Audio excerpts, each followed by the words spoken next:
पाक के खिलाफ भारत का एक्शन, छटपटाने लगा मुनीर और शाहबाज। दाने दाने को मोहताज पाकिस्तान, 3 करोड़ लोग भुखमरी का शिकार।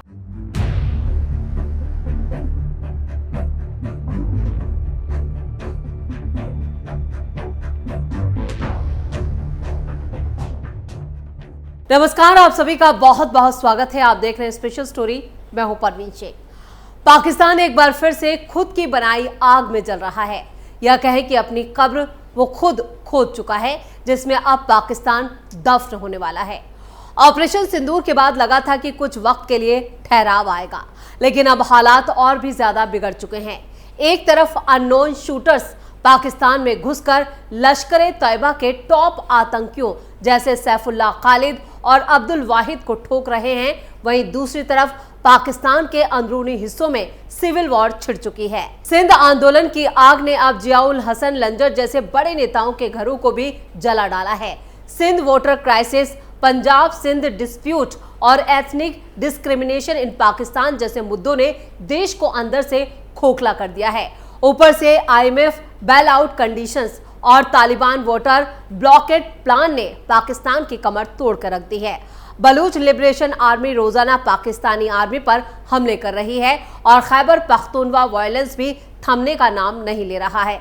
इस स्टोरी में हम डिटेल में बताएंगे कौन है ये अननोन असाइंस शूटर जो पाकिस्तान से आतंकियों का नामो निशान मिटा रहे हैं, जिसने एक के बाद एक दुश्मनों की रसीद काट के रख दी है। ऑपरेशन सिंदूर अभी रुका नहीं है, बस पाकिस्तान अब खुद ही खुद को खत्म कर रहा है। कैसे पाकिस्तान के इंटरनल कॉन्फ्लिक्ट्स आने वाले समय में उसे पूरी तरह तोड़ सकते हैं। क्या सिंधु देश मूवमेंट एक नया बांग्लादेश बनने जा रहा है? ये सब आपको बताएंगे अपनी इस स्टोरी में। FTF की ग्रे लिस्ट में शामिल आतंकी मुल्क। ऑपरेशन सिंदूर के बाद पाकिस्तान के खिलाफ एक और बड़े एक्शन की तैयारी हो चुकी है।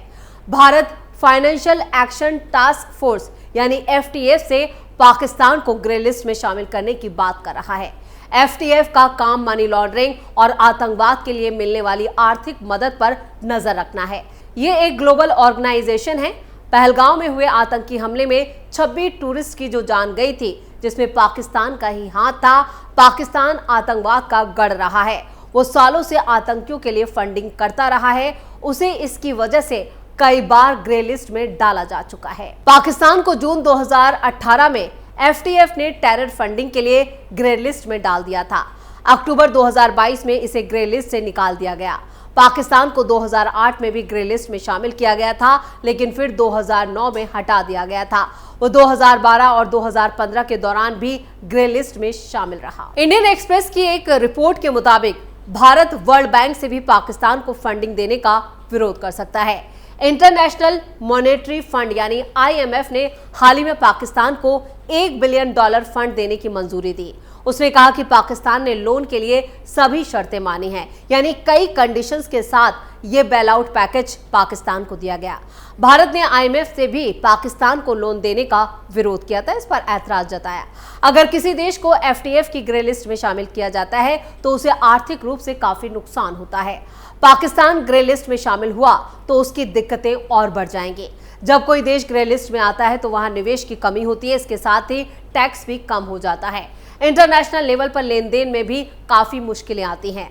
अगर राजनीतिक रूप से देखें तो भी इससे काफी नुकसान होता है। देश की साख पर बट्टा लगता है। यानी अगर भारत अपने इस मूवमेंट में कामयाब रहता है तो पाकिस्तान के आने वाले दिन जो हैं वो ऐसे होंगे जब वो दाने दाने को मोहताज होगा।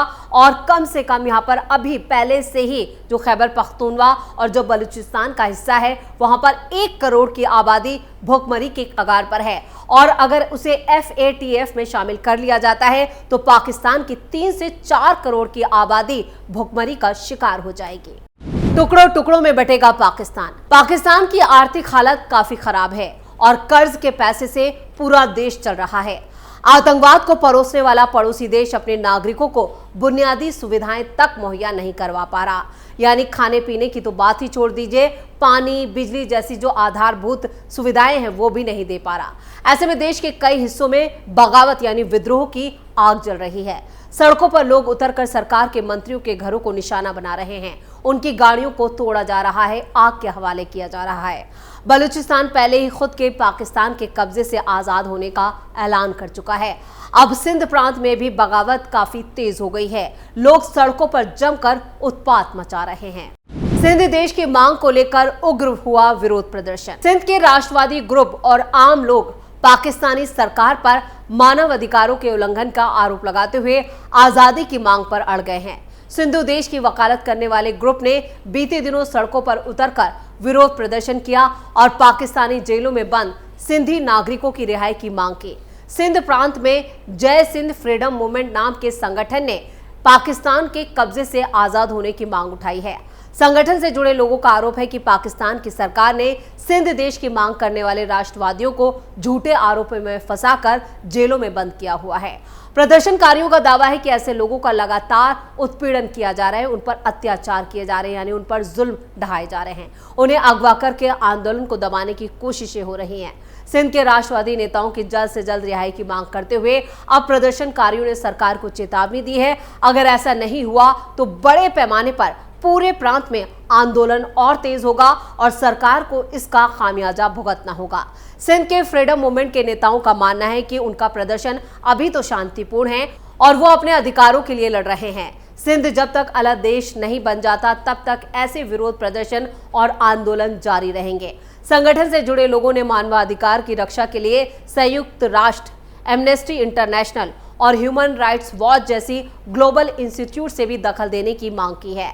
सिंध में आजादी की मांग दशकों पुरानी है और पाकिस्तान की सरकार पर सिंधी पहचान और वहां के लोगों के अधिकार छीनने के आरोप लगते रहे हैं। सिंध में भी बलूचिस्तान की तरह लोगों का उत्पीड़न, उन पर अत्याचार, जुल्म ढाए जा रहे हैं और पाकिस्तान की सरकार यहां के लोगों की जुडिशियल किलिंग के आरोप भी उस पर लगते रहे हैं। पाकिस्तान की सरकार लगातार सिंध की सांस्कृतिक पहचान को भी खत्म करने में जुटी है। बलूचिस्तान की आजादी का ऐलान। सिंध की तरह बलूचिस्तान में भी पाकिस्तान से आजादी की मांग तेज हो गई है। पिछले हफ्ते एक्टिविस्ट मीर यार बलोच ने सोशल मीडिया पर बलूचिस्तान की आजादी का ऐलान करते हुए इस इलाके को स्वतंत्र देश की तरह मान्यता देने की मांग की थी। साथ ही उन्होंने दिल्ली में अपने दूतावास को मंजूरी देने के लिए भारत सरकार से भी गुहार लगाई। बलूच लड़ाकों ने अपनी आजादी की लड़ाई में पाकिस्तानी सरकार और सेना की नाक में दम कर रखा है। हाल ही में जाफर एक्सप्रेस को हाईजैक करने के बाद बलूच लिबरेशन आर्मी ने पाकिस्तान की आर्मी पर भीषण हमला किया, जिसमें 90 जवान मारे गए और बलूचिस्तान के लोग पाकिस्तानी सरकार पर लंबे वक्त से भेदभाव का आरोप लगाते हुए आजादी की मांग कर रहे हैं और इसके लिए उन्होंने अपनी एक आर्मी भी तैयार कर रखी है। बलूच नेताओं का आरोप है कि पाकिस्तानी सरकार उनके संसाधनों का गलत इस्तेमाल कर रही है और इसके बदले में यहाँ के लोगों को कोई फायदा नहीं मिलता। यही बगावत है और सबसे बड़ी वजह भी है। 1947 में हुए बंटवारे के वक्त बलूचिस्तान भारत या पाकिस्तान में से किसी का भी हिस्सा नहीं बनना चाहता था और एक अलग रियासत की मांग कर रहा था। हालांकि बाद में पाकिस्तान ने इस पर संसाधन संपन्न इलाके पर जबरन कब्जा कर लिया और इस वजह से अवैध कब्जे के खिलाफ वहां लगातार आंदोलन चल रहे हैं और अब बलूचिस्तान ने खुद को आजाद देश के तौर पर बताना शुरू कर दिया और इसका ऐलान हो चुका है। गिलगिट बाल्टिस्तान के साथ धोखा। गिलगिट बाल्टिस्तान ने भी बगावत की आवाजें बुलंद हैं। यह पाकिस्तान अधिकृत कश्मीर यानी पीओके का उत्तरी इलाका है, जहां के चरमपंथी संगठनों ने अपने अलग देश के लिए नाम तय कर रखा है, बलविरिस्तान यानी ऊंचाइयों का देश। इस नाम के पीछे इलाके की भूगोलिक यानी जो जियोग्राफिकल संरचना है वो उसको वजह माना जाता है, क्योंकि ये पूरा इलाका ही पहाड़ों और खूबसूरत वादियों से घिरा हुआ है। यहाँ के नेताओं का आरोप है कि पाकिस्तान का सबसे बेहतरीन टूरिस्ट स्पॉट्स होने के बावजूद सरकार ने इस इलाके के साथ धोखा किया। यहाँ की सरकारी योजनाएं पूरी तरह से लागू नहीं उन पे की गई और इसी वजह से गिलगिट बाल्टिस्तान में आज़ादी की मांग अब तेज हो रही है। गिलगिट बाल्टिस्तान की जनता के साथ पाकिस्तान की सरकार ने दोयम दर्जे का बर्ताव किया। इस्लामाबाद में बन रही नीतियों की पहुंच इस इलाके तक नहीं है। रोजमर्रा में इस्तेमाल होने वाला जरूरी सामान भी पहले पंजाब प्रांत और पाकिस्तान के प्रमुख इलाकों में पहुंचाया जाता है और उसके बाद इस इलाके में अगर कुछ बच जाए तो इस इलाके में जाता है। ऐसे में सौतेले व्यवहार से यहाँ की जनता परेशान हो चुकी है और इस इलाके में भी खाने पीने तक के सामान की किल्लत रहती है, जिसकी वजह से अब लोग घरों से बाहर निकलकर सड़कों पर आ चुके हैं और पाकिस्तान मुर्दाबाद के नारे लगा रहे हैं। पीओके को बनाया आतंक का अड्डा। भारत के अभिन्न अंग कश्मीर के आधे हिस्से पर पाकिस्तान ने अवैध कब्जा कर रखा है और उस इलाके को पीओके के नाम से भी जाना जाता है। पाकिस्तान ने पीओके का इस्तेमाल भारत विरोधी गतिविधियों को आगे बढ़ाने के लिए किया। वहां आतंकियों के लॉन्च पैड बने हुए हैं। पीओके की जनता पाकिस्तानी सरकार की नीतियों के खिलाफ खड़ी है और भारत में विलय की मांग कर रही है। वो चाहती है कि उसे भारत में मिला लिया जाए। भारत ने भी अपना रुख साफ करते हुए पाकिस्तान से सिर्फ पीओके के मुद्दे पर ही बातचीत का मन बनाया है, क्योंकि अब अगर पाकिस्तान से कोई बात होगी तो वो पीओके पर ही होगी। अब तक पाकिस्तान कश्मीर के मुद्दे को लेकर दुनिया भर के मंचों पर झूठ बोलता रहा है, झूठ परोसता रहा है, लेकिन अब भारत का साफ कहना है कि कश्मीर बातचीत का मुद्दा है ही नहीं और अब सिर्फ पीओके को वापस लौटाने के मुद्दे पर ही पाकिस्तान के साथ किसी भी तरह की बातचीत मुमकिन है। पाकिस्तान के आर्थिक हालात जिस तरह से बिगड़ रहे हैं, वहां की सरकार के लिए अलग अलग इलाकों के विद्रोह को ज्यादा दिनों तक दबाना आसान नहीं होगा। सभी इलाकों से एक ही तरह की आवाजें आ रही हैं और लोग अपने अधिकारों की रक्षा के लिए पाकिस्तान से अलग होकर आजाद मुल्क बनना चाहते हैं। ना सिर्फ सिंध बल्कि यहाँ पर बलूचिस्तान से लेकर जो अलग अलग इलाके हैं, अब उसमें इस तरह के बगावती तेवर जो हैं वो और सख्त होते जा रहे हैं। यानी भारत ने नकेल कसी है तो अंदर का जो इंटरनल जो सिविल वॉर है वो पाकिस्तान को पूरी तरह से दफनाने का काम कर रहा है। इसी के साथ स्पेशल स्टोरी में इतना ही। वीडियो कैसा लगा कमेंट करके अपनी राय जरूर दें। वीडियो को लाइक करें, शेयर करें और कैपिटल टीवी को सब्सक्राइब जरूर करें। धन्यवाद।